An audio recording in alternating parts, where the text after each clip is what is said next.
स्वागत है हकीम साहब। बहुत धन्यवाद आपका जी। हकीम साहब, बात करना चाहूँगी किडनी प्रॉब्लम्स को लेके, जो कि हर एक व्यक्ति में आज के वक्त में देखी जा रही है। कभी किसी को कोई बीमारी हो जाती है, यहाँ तो मैं बात करूँगी किडनी को लेके, लेकिन किडनी से ही उसको हार्ट में भी प्रॉब्लम हो जाती है। और कुछ व्यक्ति ऐसे होते हैं जिन्हें अगर शुगर एक बार पकड़ ले तो उनका लिवर, किडनी दोनों ही कहीं ना कहीं डैमेज होने लगता है। तो इसके लिए क्या कुछ नुस्खे हो सकते हैं? देखिए, जब से ये तेज असर दवाएं आई मार्केट में, तकरीबन 100 साल हुए होंगे। मेरा मतलब है एलोपैथी से, तो ये बड़ी कामयाब रही। और जिसने भी इनको यूज़ किया, चाहे वो डॉक्टर हो या मरीज़ हो, लेकिन बहुत तेज़ी से इन्होंने फ़ायदा दिया। दर्द है, एक गोली खा लो, दर्द गायब। और दूसरी बीमारियों में भी एंटीबायोटिक और दूसरी बीमारियों में बड़ा अच्छा काम किया। लोग बड़े इम्प्रेस हुए और हम भी इम्प्रेस हैं, लेकिन हम एक हद तक इससे इम्प्रेस हैं। हम भी यूज़ करते हैं, कभी ज़रूरत पड़े, फौरी तौर पर हमें कुछ फ़ायदा चाहिए, सर में दर्द हो गया तो स्टूडियो आना है, क्या करें, जल्दी से एलोपैथ लेती है, क्योंकि यूनानी आयुर्वेद में कोई ऐसी दवा नहीं है जो 1 घंटे में सर दर्द दूर कर दे। तो मानते हैं हम ये बहुत अच्छी दवा है, कभी मैं किसी पैथी की बुराई नहीं करता, और लेकिन मैं सच्ची बात कर देता हूँ। अब इस तेज़ असर दवाओं से हमारी किडनी और हमारा लीवर को सबसे ज़्यादा झेलना पड़ा। एक ज़माना था कि एक भी मरीज़ ढूंढे से नहीं मिलता था लीवर और किडनी का, और आज हर 7वां मरीज़ लीवर और किडनी से प्रेरित है। वजह ये हुई कि हमने जल्दी फ़ायदे के लिए इसको मुस्तकिल इलाज बना लिया। ये मुस्तकिल इलाज के लिए नहीं है ये दवा, ये आर्जी इलाज के लिए। अभी आपको तकलीफ़ है, अभी लो, अभी फ़ायदा। अगर बीमारी आपकी मुस्तकिल है, लंबी बीमारी है, तो फिर आपको यूनानी इसके साथ में लेनी चाहिए। और यूनानी में कई चीज़ें ऐसी भी हैं जो इसके साइड इफ़ेक्ट को थाम लेती है, रोक लेती है, किडनी की, लीवर की और मेन पार्ट्स ऑफ बॉडी की हिफाजत करती है। मैं अक्सर कहता हूँ कि एक नुस्खा ऐसा भी है, जिन लोगों को हमेशा दवा खानी है, देखिए जिसको ब्लड प्रेशर हो गया उसको हमेशा दवा खानी है, जिसको डायबिटीज़ हो गई उसे ज़िंदगी भर दवाई खानी है। अगर ऐसा है, या दिल का कोई मर्ज़ है उसमें हमेशा दवा खानी है, तो एक अच्छा नुस्खा है, घर का नुस्खा है। ये अलसी और धनिया लीजिए,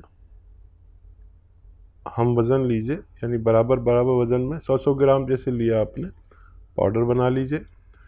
और जब इसे खाना हो तो एक आता है नमक ज़ैतून, असली लें, इसमें भी नकली आ गया है। एक चुटकी में जितना नमक ज़ैतून आए लीजिए, और 1 चम्मच में जितना ये पाउडर आए जो अलसी और धनिए का है, लेकर दिन में कम से कम 1 बार, ज़्यादा से ज़्यादा 2 बार लिया करें। इससे हमारे आज़ाए रईसा, जो मेन पार्ट्स ऑफ बॉडी है, ख़ास तौर पर किडनी, लीवर, पेट, एसिडिटी, कब्ज़, बवासीर और स्किन प्रॉब्लम, बहुत सारे रोगों की ये अकेली दवा है। ये ज़रूर खा लिया करें आप, अगर सेहतमंद रहना चाहते हैं। छत्तीसगढ़ से सांभवी, स्वागत है आपका। हेलो। नमस्ते मैम। नमस्कार। नमस्ते सर। सर मेरा 2 क्वेश्चन है। एक पापा के लिए है। पापा का हमेशा पैर जलता है, पैर का तलवा ठंडी को छोड़ के हर मौसम में हमेशा ऐसे जलता है, तो उससे वो परेशान रहते हैं। और दूसरा ये कि मेरी नानी को डायबिटीज है, तो उनका शुगर लेवल हमेशा ऊपर नीचे होते रहते हैं, तो मैं उसमें क्या करना होगा? आप उम्र बता दीजिए दोनों की। पापा की उम्र है 50 और नानी की उम्र, नानी की पता नहीं है मेरे को, लेकिन 60 प्लस होगी।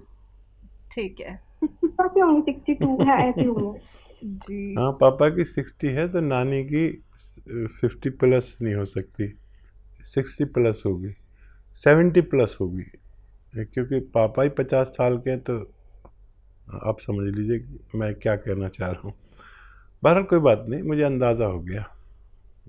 अच्छा देखिए, जिनको भी डायबिटीज़ का मर्ज़ है तो वो अ, अपना बहुत ख्याल रखा करें, डॉक्टर की दवाएं भी खाएं और धीरे धीरे वो कम होने चाहिए। लेकिन डायबिटीज़ की मुकम्मल इलाज नहीं है, पूरा इलाज नहीं है। दवा खाते रहो, कंट्रोल करते रहो, सेहतमंद रहो। अगर डायबिटीज़ का ये है कि जब शुरू हो जाती है तो फिर जो दवा खाते हैं फिर उससे भी कंट्रोल नहीं होती तो डॉक्टर उसकी पोटेंसी और बढ़ा देता है। फिर कंट्रोल नहीं है तो कितना बढ़ाएगा, फिर इंजेक्शन की नौबत आ जाती है। तो ये प्रॉब्लम ना हो इसके लिए हम अक्सर सिरका बताते हैं, कलौंजी का सिरका या जैतून का सिरका, असली वाला, केमिकल वाला नहीं लेना। तो 2-2 चम्मच 2 बार पिलाने से फिर उनको बहुत फ़ायदा रहता है। एक तो ये कि डायबिटीज़ की दवाओं के भी नुकसानात अलहदा से होते हैं और डायबिटीज़ के नुकसानात अलहदा से होते हैं, तो ये सिरके उसको रोकते हैं, दवाओं के नुकसानात को और डायबिटीज़ के नुकसानात को। और मज़ीद कोलेस्ट्रॉल और दिल का बड़ा ख्याल रखता है ये सिरके, तो उन्हें 2-2 चम्मच दे सकते हैं। और आपके डैडी का जो प्रॉब्लम है वो काफ़ी दिन लगेंगे। एक तो ये कि वो ऐसे सीधे खड़े हो जाएं, बिल्कुल सीधे, और अपने पैर ऐसे जोड़ मिला लें और घुटने भी ऐसे, और बगैर घुटने मोड़े अपने पैर छुआ करें दिन में कम से कम 5 बार। ये अमल इससे ज़्यादा भी कर सकते हैं, लेकिन 5 बार ज़रूर अपने पैर छूने की कोशिश किया करें बगैर घुटने मोड़े, तो इससे भी ठीक हो सकते हैं वो। और अगर किसी भी सूरत में ना हो तो ये तो करना ही है। और गोंद स्याह का मैं अक्सर जिक्र करता हूँ, अगर आप जुड़ी हुई हैं पहले से, एक काला गोंद जिसे हम गोंद स्याह कहते हैं, काला गोंद भी कहते हैं। असली मिलना बड़ा मुश्किल हो गया इसका। असली हासिल करने की जिम्मेदारी आपकी। आधा आधा ग्राम रोज़ाना सुबह नाश्ते के बाद और रात को खाने के बाद दीजिए। आपके पिताजी को टाइम थोड़ा ज़्यादा लगेगा औरों से, लेकिन फ़ायदा होना मुमकिन है। जी, यूपी से हैं बीना जी, स्वागत है आपका। अस्सलाम वालेकुम। वालेकुम अस्सलाम। वालेकुम। मैम मेरे 3-4 सवाल हैं। पूछिए मैम। एक तो मैंने ये मोरिंगा का गोंद और गोंसिया ये ले रही हूँ। ठीक है। और जी मैं हस्बैंड के लिए एक जैतून का सिरप का, वैसे तो डाइट भी हमें भी नहीं है, शुगर ना हस्बैंड को है, तो सही रहने के लिए ये जैतून का सिरका हस्बैंड को मैं भी ले सकती हूँ, हस्बैंड को भी दे सकती हूँ क्या?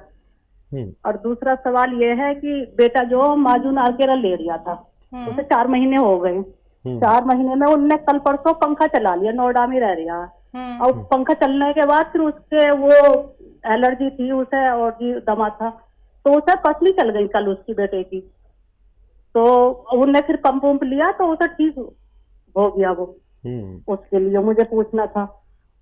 और ये और हस्बैंड के लिए ये पूछ रही थी, 52 साल के हस्बैंड, तो उन्हें ये चर्बी वाली चीज तो मना करते हैं डॉक्टर साहब आप, तो ऐसी चीज क्या कि दूध दही वगैरह ये नहीं लेवे, तो ऐसी चीज क्या दे सके जो वो सेहतमंद रह सकते? ठीक है। तो इत्तेफाक से कुछ हो गया, ये बुखार हो गया, पसली चलने में नमूनिया का शक होता है। जिसकी भी पसली चलती है, नमूनिया का शक है, उनको चाहे तो टेस्ट भी करा लें। नहीं तो ऐसे पंखा चलने में ऐसा नहीं होता। अब उनका इलाज भी पूरा होने वाला है, उनमें क़ुव्वत मुदाफ़ियत यानी रोग प्रतिरोधक क्षमता भी काफ़ी आ गई होगी, लेकिन पूरा इलाज करें। अच्छा देखिए, ये 2 किस्म की चर्बी होती है। एक तो जिस्म में चर्बी नज़र आती है, एक खून में चर्बी होती है। तो खून में चर्बी के लिए अगर वो जैतून का सिरका ले रहे हैं वो या आप, तो फिर आप तेल वेल भी इस्तेमाल कर सकते हैं, गोश्त भी खा सकते हैं, ऑयली चीज़ भी खा सकते हैं, कम से कम खाएं। और जब भी खाएं ऐसी चीज़ें तो उसमें अदरक और लहसुन की तादाद इतनी डालें ताकि वो चर्बी उनको कोई नुकसान दिए बगैर जिस्म से खारिज हो जाए। और क्या सवाल था? जैतून का सिरका ये और इनके हस्बैंड इस्तेमाल कर सकते हैं? हाँ बिल्कुल ले सकते हैं। अगर आप ये ले रहे हैं तो बहुत अच्छा कर रहे हैं। डायबिटीज़ आपके आसपास नहीं फटक सकती, दोनों के चर्बी नहीं फटक सकती, कोलेस्ट्रॉल, ब्लड प्रेशर और बहुत सी बीमारियां जैसे फालिज बहुत ज़्यादा होने लगा, हार्ट ब्लॉकेज बहुत ज़्यादा होने लगे, ये चीज़ लेने वाले को इन सब से सुरक्षा प्रदान हो जाती है कि ये सुरक्षा कवच है। जिनको है वो भी ले और जिनको नहीं है वो एक बार ले, जिनको है वो 2 बार ले, तो अपनी बीमारी से सुरक्षित रह सकते हैं। लखनऊ से है राजकुमार तिवारी जी, स्वागत है आपका। नमस्ते वकील साहब जी। जय हिंद, आदाब, स्वागत है आपका। बताइए क्या क्वेश्चन है? 3 क्वेश्चन है मेरे। जी। एक तो नंबर 1, हमारा जो पैर का दर्द है वो ठीक हो गया है लगभग। अरे बहुत बहुत मुबारक, बहुत सलामत आपको। आपको भी साहब, आपकी दया से सब ठीक हो गया। क्या लिया था आपको? पूरा इंडिया बल्कि पूरी दुनिया सुन रही है, बताइए क्या लिया था, कैसा था, कितने दिन खाया? वो काला खून जो आपने कहा था वही लिया था, तो हमको आधे से ज्यादा फायदा है उससे। वाह वाह भाई, कहाँ से लिया था? आप ही के वहां से लिया था। ठीक है ठीक है, देखिए आपकी बात पूरी दुनिया सुन रही है। और क्या सवाल है? और एक सवाल है, मेरी पोती का सिर जो है उसमें पानी है। दिल में? सिर में पानी है, तो वो डॉक्टरों ने कहा ऑपरेशन होगा। अच्छा, उसको परेशानी क्या है इससे? वो सिर में पानी की वजह से, मतलब अभी पैदा हुई थी, 5 महीने की है, बहुत बड़ा सिर हो रहा है। सिर में? सिर में? हाँ, सिर में। अभी कितनी बड़ी बताया? 5 महीने की है। दूध पीती है अपनी माँ का? बहुत कम पीती है। ठीक है, और क्या सवाल है? और हमारी वाइफ के पेट में गिल्टियां हैं। ठीक है। तो पानी बढ़ गया था, तो पानी बढ़ने की वजह से पानी तो निकलवा दिया था पेट से, लेकिन अब गिल्टियां पड़ी हैं। लोगों ने बताया टीवी है, लेकिन टीवी भी नहीं थी उनके। तो अब ये पोजीशन है। ठीक है। हाँ देखिए, बड़ा वो मामला कर दिया आपने मेरा। देखिए, ये बच्ची अगर अपनी माँ का दूध पीती है तो मैं रिस्क ले सकता हूँ। वैसे डॉक्टरों की बात भी आप मानें, उनका भी जो चाहे इलाज करें और उनके संपर्क में रहें, उनका मशवरा मानें। एक मैं कोशिश कर सकता हूँ, और बच्ची अगर अपनी माँ का दूध पीती है तो उसे गौन चिलगोज़ा आता है, गौन चिलगोज़ा, आधा ग्राम सुबह आधा ग्राम शाम इनकी माँ को दूध में मिलाकर पिलाइए। सिर्फ आधा ग्राम, इससे ज़्यादा न देना, बहुत तेज़ होता है। और माँ अपनी बच्ची को दूध पिलाए किसी भी तरह, जितना भी पिला सकती हैं। तो बच्ची को मैं दवा नहीं दे सकता, माँ को दे रहा हूँ। और भगवान से मदद मांगिए आप भी और मैं भी कि उसको फ़ायदा हो जाए। डॉक्टर की सारी बातें आप मानिए। और उस बच्ची के लिए मैं बहुत ज़्यादा भावुक हो गया कि बहुत छोटी बच्ची, मैं ज़्यादा कुछ नहीं कर सकता। और क्या सवाल है? पेट में गिल्टियां हैं इनकी वाइफ के। हाँ, उसके लिए आप, एक आता है कलौंजी का सिरका, लिख लीजिए कलौंजी का सिरका, और वो 2-3 चम्मच 1 गिलास पानी में डालिए और 2 चुटकी खाने का सोडा उसमें डालिए, और रोज़ाना 1 बार या 2 बार उन्हें दिया करें। और फिर बताते रहे हमें हर महीने 2 महीने में कितना फ़ायदा है। जैसे आपने अपने बारे में बताया कि आपको फ़ायदा हो गया। और क्या सवाल? 2 ही सवाल थे हकीम साहब। तो आपसे कहना चाहूँगी राजकुमार जी कि ये नुस्खे अपना लीजिएगा। उम्मीद करेंगे, दुआ करेंगे कि आपकी वाइफ भी बेहतर हो जाए और आपकी बच्ची भी सेहतमंद हो जाए। इंदौर से कर्नल वर्मा जी, स्वागत है आपका। नमस्कार जी नमस्कार। आदाब हकीम साहब। जय हिंद, आदाब, वेलकम, स्वागतम। भाई कैसे हैं? दुआएं आपकी और दुआ में याद रखें हमेशा। तो सवाल मेरा ये है कि जैसे एक नुस्खा और होता है, सुरंजान, श्री अश्वगंधा, अलसी, छोटी हाड़, हल्दी और कलौंजी। तो महज छोटी हाड़ को भुना जाए अरंडी के तेल में, या सभी को भुना जाए? हाँ, बस छोटी हड़ को। दरअसल ये हरड़ बहेड़ा जो है ना, ये एक ही चीज़ है।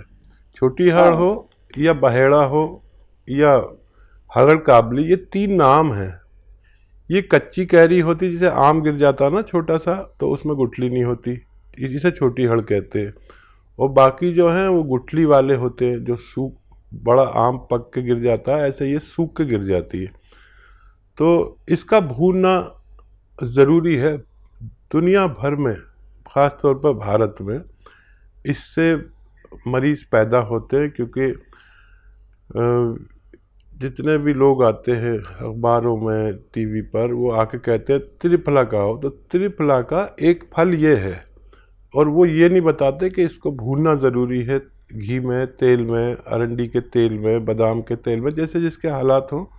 तो सिर्फ इसको भूनना चाहिए, और सिर्फ यही काम करती है, जो पेट साफ करने का काम यही करती है। आपने देखा है वो गाड़ियों पे, साइकिलों में लोग कहते हैं पेट सफ़ा, ये ले लो, वो ले लो, और गाँवों में बहुत पैंट में लगते हैं। और मैं सोचता हूँ ये हमारे लिए मरीज़ तैयार कर रहे हैं।